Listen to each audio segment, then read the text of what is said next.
যে কোনো একটা কাজে সফল হতে হলে দরকার অধ্যবসায় অধ্যবসায় এবং অধ্যবসায়। কারণ এই অধ্যবসায়ের জন্যই কিন্তু এত কিছু এত আয়োজন আমরা করে রেখেছি আপনাদের জন্য। স্বাগত জানাচ্ছি নিজের বলার মতো একটা গল্পের আজকের আয়োজনে ইউটিউব লাইভ থেকে ঘুরে দাঁড়ানোর গল্পে।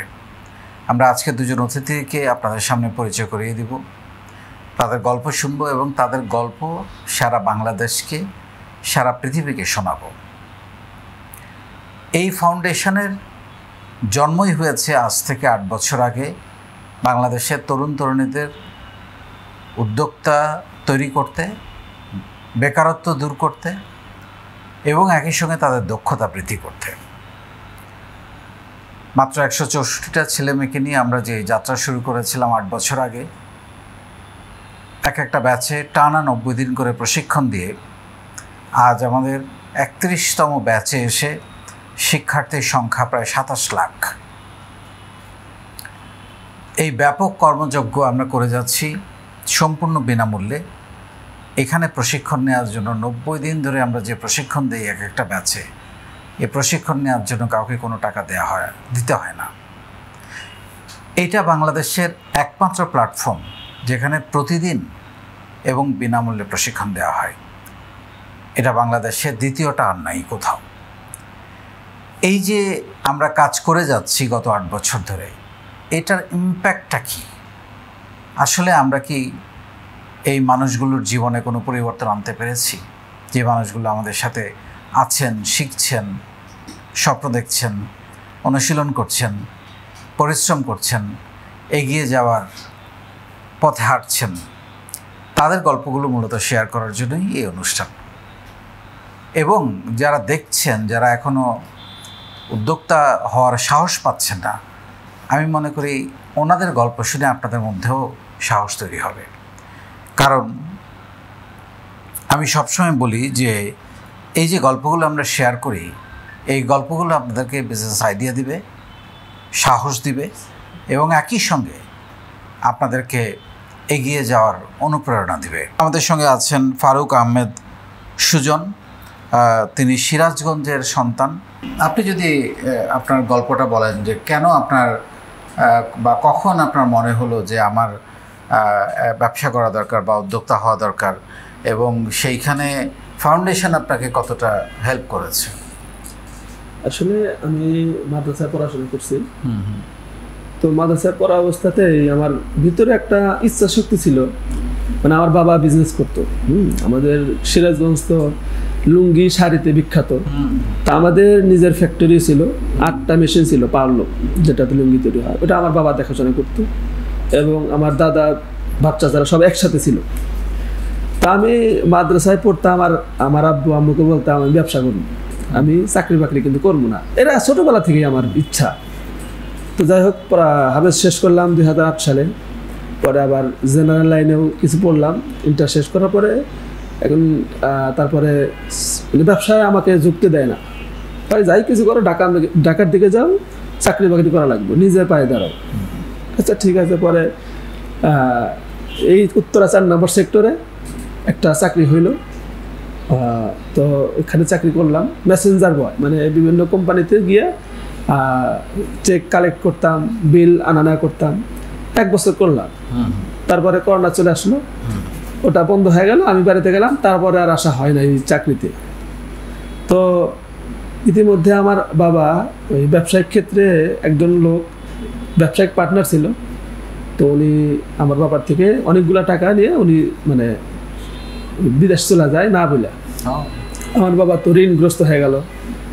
এখন আমাকে বাড়িতে একটু অশান্তি, মানে দেখা গেল যে খানা পিনা তরকারি এগুলা খুব মনে করেন যে খুব কষ্টকর। বাড়িতে বাবার কথা মায়ের কথা মানে বকাঝকা, গ্রাম অঞ্চলে যেটা হয়। তো আমার আসলে খুবই মানে ভালো লাগে না। তারপরে যাই হোক, আবার এই যে চাকরি করতাম এখানে আবার যোগাযোগ করলাম। পরে ওই কোম্পানিতে না, অন্য কোম্পানিতে আর একটা চাকরি হইলো। তো আলহামদুলিল্লাহ ওইখানে চাকরি করা অবস্থায় আমার স্যালারি অল্প, মাত্র 15,000 টাকা স্যালারি। তারপরে আমি নিজে খাই, তারপর খরচ খরচা আছে। দেখা যায় যে মাসিক কিস্তি যে বাড়িতে আছে, ওই যে 2 লাখ টাকা নিয়ে গেছিল, ওই কিস্তি দেওয়ার জন্য আমাকে 10,000 টাকা করে দিতেই হয়। মানে এটা শুধু কিস্তির জন্য।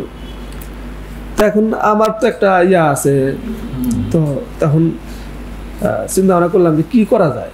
ইতিমধ্যে আপনার মোবাইল দিয়ে করতে করতে আপনার ভিডিওটা চোখের সামনে আসলো, হঠাৎ করে দেখলাম স্বপ্ন দেখুন, শুরু করুন, সাহস করে লেগে থাকুন, এই একটা মানে স্লোগান, কথাটা আমার মানে খুবই লেগে গেল। তারপরে আমি বাড়িতে গেলাম, বাড়িতে বললাম যে আমাকে কিছু টাকা পয়সা দাও। আমরা আসলে আমি আমার বাবাকে তুমি আমি বলি, টাকা পয়সা দাও, আমি একটা ব্যবসা করি, চাকরির পাশাপাশি একটা ব্যবসা করি।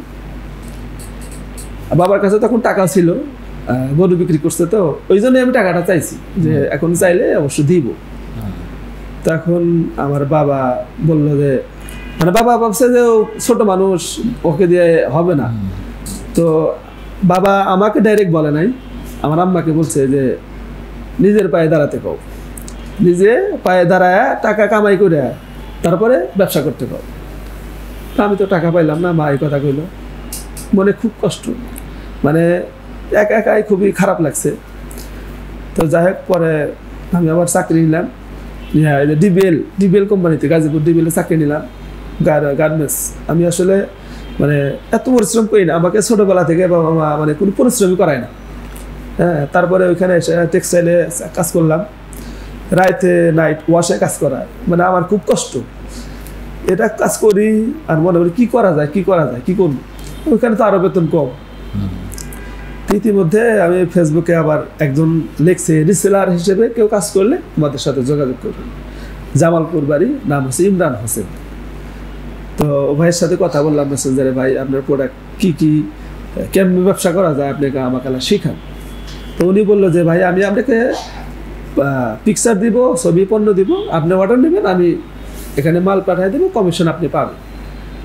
তো ওনার পণ্য আবার প্রাকৃতিক চাকের মধু, আবার অন্য প্রোডাক্ট আছে, বিশেষ করে আমি মধু নিয়ে পোস্ট করলাম। এমনি আমার মানে পার্সোনাল যে আইডিয়া আছে এটাতে পোস্ট করার পরে আমি তো বেশ কয়েক জায়গায় চাকরি করছি, সেই সুবাদে ঢাকা শহরের অনেক মানুষ আমাকে চিনে, যার কারণে এক পোস্টেই আলহামদুলিল্লাহ অনেকেই আমাকে নক করছে যে মধু কত করে কেজি, এটা সেটা। তো আমি বেশ কটা অর্ডার পেলাম, ভাইকে বললাম ভাই তাহলে মাল পাঠাই দেন, উনিও মাল পাঠাইলো। তারপরে দেখলাম যে বেশ ভালোই তো এখানে কিছু টাকা হয়। পরে আমার আব্বুকে বললাম, আব্বা আমাদের গ্রামে যে মৌমাছির চাক কাটে, তুমি ওদের সাথে থাইকে যত কেজি হয় চাক সংগ্রহ করবা, তাহলে মোবাইলে ভিডিও করে আমাকে দিবা। তো যেমন কথা ওইরকম আব্বা ওই ওনাদের সাথে থেকে যে কয় কেজি মধু হয় মানে উনি আমাকে দিল, আমি বেশ খুব ভালো দামে সেল করলাম, মোটামুটি ভালো টাকা ইনকাম হলো। তো ইনকাম হওয়ার পরে আমার মোটামুটি ভালোই সেল হওয়া শুরু করলো। তখন আপনার ভিডিও ছিল যে আগেই চাকরিকে না নয়, ব্যবসা যখন প্রতিষ্ঠিত হবেন, আপনি যখন দেখবেন যে ব্যবসায় আপনাকে অনেক দূর এগিয়ে নিয়ে যাওয়ার সম্ভাবনা আছে বা হচ্ছে, তখন আপনি চাকরিটা নট করলেও সমস্যা নেই। তখন আমি ওই অবস্থায়, এই চাকরি করা অবস্থায় মনে করেন যে দই রসমালাই অন্যজনের থেকে নিয়ে মোটামুটি সেল করতাম। চাকরির শেষে আমি ডেলিভারি দিতাম, মানে আপনি পার্ট টাইম ব্যবসায়ী হয়ে গেছেন। তো তারপরে মোটামুটি যখন দেখলাম না আমার মাসে মোটামুটি 30-35-20 হাজার টাকা ইনকাম হয়, তখন না আমি আর এই কষ্টের কাজটা আমি করলাম না। আমি ভাবলাম যে আমি যদি পুরাটুক সময় আমি ব্যবসার পিছে সময় দিই আর মাঠে উপস্থিত থেকে, একটা মাঠঘাটে উপস্থিত থেকে যদি আমি সময় দিই, তাহলে ব্যবসাটা আমার আরও বেশি হবে। তারপর আমি চাকরি বাদ দিয়ে সিরাজগঞ্জ চলে যাই। যার পরে আমি নিজে উপস্থিত থেকে বিভিন্ন গ্রাম, চরাঞ্চল, নদী, মানে অনেক দূর দূরান্তে গিয়ে আমাদের সাথে থেকে চাকরিটা সংগ্রহ করি, লাইভ করি, যার কারণে আমার কাস্টমার আরও বেশি হয়। তো তার পাশাপাশি দই, রসমালাই, মাঠা, আমাদের সিরাজগঞ্জের এটা একেবারে বিখ্যাত খাবার, বিশেষ করে মাঠা। রমজান মাসে মানে ব্যবসা করতে করতে রমজান মাস চলে আসলো, তখন আবার গরমের সিজন, মধু কম চলে। হঠাৎ করে মাথায় আসলো যে আমাদের সিরাজগঞ্জ তো মাঠা খুবই বিখ্যাত, 100 বছরের ঐতিহ্য। তা আমি এই মাঠাটা নিয়ে আমি একটু পোস্ট করি, আমাদের নিজের বলা মতো একটা গল্প ফাউন্ডেশন। তো পোস্ট করছি, অ্যাপ্রুভ হয়েছে আলহামদুলিল্লাহ। স্যার অ্যাপ্রুভ হওয়ার পরে আমি এই পরিমাণ রেসপন্স পাইছি, আমি একদিনে 500 কেজি পর্যন্ত সেল করছি মাঠা, শুধু মাঠা। আমি 1 মাসে 2 লাখ টাকা ইনকাম করছিলাম শুধু মাঠা বিক্রি করে। আলহামদুলিল্লাহ এখন তো মনে করেন আমার পাইকারি কাস্টমার। আমি নিজে গির কারখানা উদ্বোধন করলাম গত 12 তারিখে, এই মাসের 12 তারিখে আমার নিজস্ব কারখানা আমার বাড়িতেই করছি, ঘির কারখানা। আর দই, রসমালাই, মাঠা এটা আমার এক ফ্রেন্ডের কারখানা, চুক্তিবদ্ধ করে আমি আমার নিজস্ব ইয়াতে আমি কাজ করে এখন সারা বাংলাদেশে মোটামুটি বাসের মাধ্যমে ডেলিভারি দিচ্ছি। অসাধারণ, আপনি ফাউন্ডেশন থেকে অনেক সাড়া পাচ্ছেন। জি আলহামদুলিল্লাহ। তো আপনার কথা থেকে দুটো জিনিস বেরিয়ে আসলো, একটা হচ্ছে চাকরির পাশাপাশি চাইলে যে কেউ পার্ট টাইম উদ্যোক্তা হইতে পারে, এবং যখন সেই উদ্যোগটা একটু বড় হবে তখন চাকরি ছেড়ে এসে ব্যবসা করা যেতে পারে।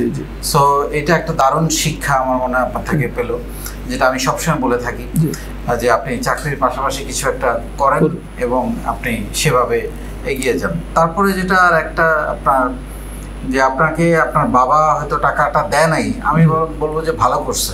আমার ভিতরে জেদ সৃষ্টি হয়েছিল স্যার, জেদ ছাড়া ব্যবসা হয় না। এখনো স্যার আমার এখনো জেদ আছে, আমি বাবার থেকে টাকা নিব না। আলহামদুলিল্লাহ আমি ব্যবসা করে বাবার যে ফ্যাক্টরিটা চলে গেছিল, আমি ফ্যাক্টরি করছি আবার। আমি এই গত 6-7 মাস আগে আমার ব্যবসায়িক টাকা দিয়ে আমি পার্লামের ফ্যাক্টরি করছি। আমি ওটা অনলাইনে আমি ওটা সেল করি না, ওটা অফলাইনে আলহামদুলিল্লাহ প্রতিনিয়ত সেল হচ্ছে। আপনার এখন মাসের সেল কেমন? আমার মানে ওই তাঁত ফ্যাক্টরি যে করছে ওটা বাদে শুধু আমার দই, রসমালাই, মাঠার, মধু এটাতে আলহামদুলিল্লাহ 5-6 লাখ টাকা আমার সেল আছে। অসাধারণ, অসাধারণ। আজকের দিনে স্যার আমি আজকে সকালে মোটামুটি 40,000 টাকা আমি ডেলিভারি দিচ্ছি আজকে, এবং রাত্রে একটা ডেলিভারি ছিল কসবা, ব্রাহ্মণবাড়িয়া কসবা, 45 কেজি দই এবং 300 পিস কাপ দই, মাঠা 50 কেজি। এটা আজকে দিতে পারবো না, কারণ আজকে তো আমি যাওয়া সম্ভব না। আপনি যদি আপনার অভিজ্ঞতা থেকে একটু বলেন, যে আমি যে কথাটা সবসময় বলি আমার দীর্ঘদিনের 22 বছরের অভিজ্ঞতা থেকে, যে ব্যবসা আসলে শুরু করতে অনেক টাকা লাগে না, অল্প টাকা দিয়ে করা যায়। আর আপনার তো কোনো টাকাই লাগে না, আপনি আমার কোনো টাকা সেল দিয়ে শুরু করছেন, রিসেলার হিসেবে কাজ করছি। সো এই ব্যাপারে আসলে অন্যদেরকে আপনার কি বলার থাকবে? অন্যদেরকে বলতে কি, আমি আমার সিরাজগঞ্জে বা আমার সাথে যাদের সাথে পরিচয়, আমার ফ্রেন্ড, আমার সাথেও কয়েকজন ফ্রেন্ড আসছে, ওদেরকে আমি নিজে আপনার মতো মানে নিজে উদ্যোগে ওদেরকে আমি রিসেলিং করাইতেছি। আলহামদুলিল্লাহ ওনারা খুব ভালো সেল করতেছে, কারণ রিসেলার হিসেবে কাজ করলে এক সময় ওরাই নিজেই পণ্য উৎপাদন করবে, কারণ এটা আমি নিজে প্রমাণ। আমি যখন রিসেলার করছি লাভ 2 টাকা করছি, আর যখন দেখছি না নিজে উৎপাদন করলে বা নিজে করলে তো 2 টাকা লাভ বেশি, তখন নিজের ভিতরে একটা সৃষ্টি হবে যে না আমি নিজে করবো, রিসেলার করবো কেন, আমি নিজে করবো। যখন এটা সৃষ্টি হবে তখন ওনার আপনি ইনকাম বেড়ে যাবে। আপনি এখন মাসে 6 লক্ষ টাকা সেল করেন এবং বিনা পুঁজিতে ব্যবসা শুরু করেছেন, চাকরি করেছেন, চাকরির পাশাপাশি পার্ট টাইম উদ্যোক্তা হিসেবে কাজ শুরু করেছেন, পরবর্তীতে আপনি চাকরি ছেড়েছেন, এখন ফুল টাইম উদ্যোক্তা। অনেকগুলো তথ্য আমরা থেকে পেলাম। আপনার কি পিছনে যদি একটু ফিরে তাকান কোনো ভুলের কথা মনে হয়?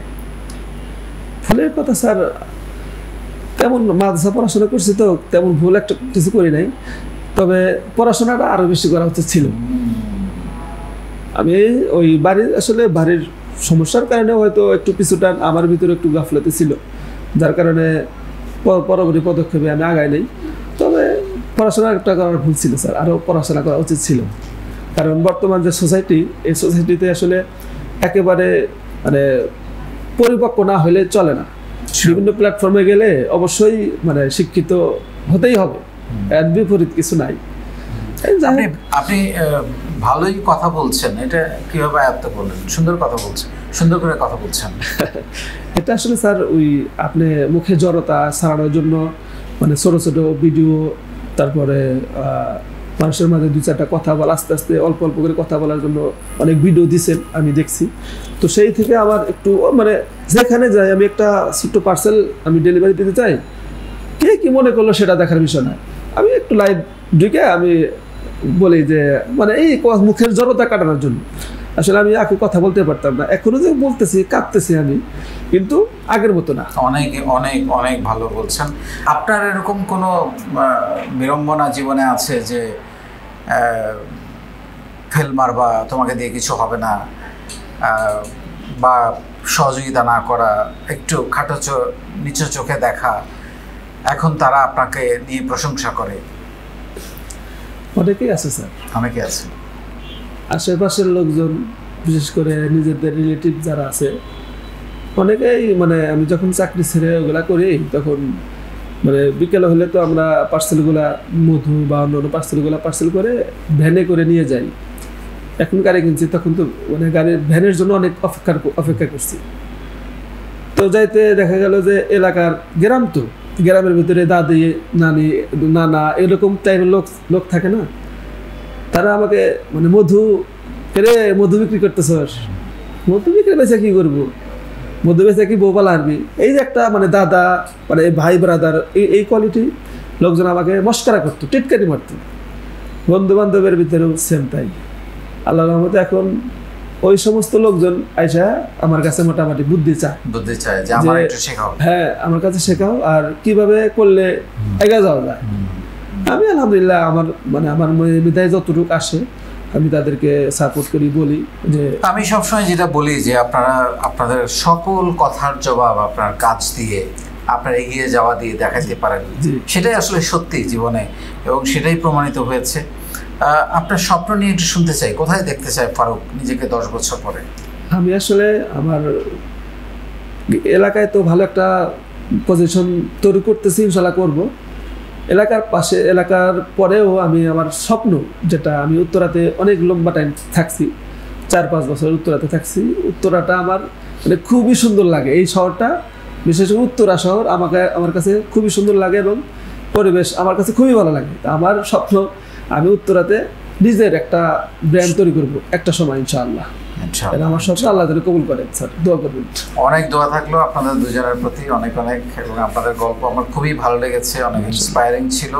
আমার ধারণা যারা শুনেছে তারাও অনেক বেশি ইন্সপায়ার্ড হবে। ভালো থাকবেন।